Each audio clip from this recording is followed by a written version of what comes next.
bura matudo bila moka parga bich gi lal kod nek mar Jo-Waidi mokariyo kachiel gi derep gi nodonjo di chieng mar ariyo kawuono. Jotim nonro nyiso doho ni neno manochiwe doho tudo bila go gi lal kod nek mar ji adek koriwo koda kabungu mag Abadeas kod apaya ma Mombasa Road manotimie maundu no. Ka bende onyis doho ni jatend piny Kenya William Ruto nyaka ne mi ler ewi bura kaluwore gi chal mar bura no. Lydia Okeyo miwa ler. E dwe mar abiriyo higa mar 2022, Jo-Waidi ariyo manoriko tie kweth mane chano campaigns mag Kenya Kwanza e yiero mokadho mar 2022 nolal kachiel gi derepgi maja Kenya. The people who were abducted, is it true that they were UDA content creators? That I cannot answer, Your Honor. It was the state of this. Who were they? When did they come to this country? Because they are foreigners. Again, I said I may need to refresh my mind. It's so critical because it's it not. Is life and death, because we might be talking of imaginary people.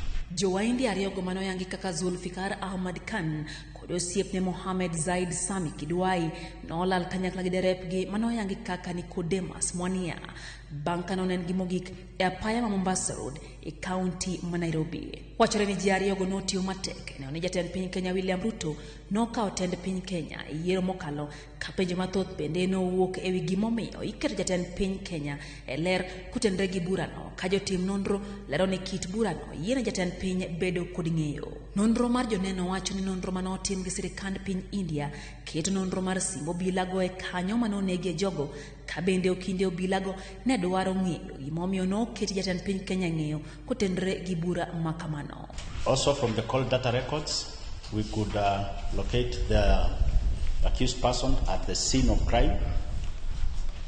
That is at Southern Bypass Interchange near Ole Sereni Hotel, which happens to be the scene of the abduction.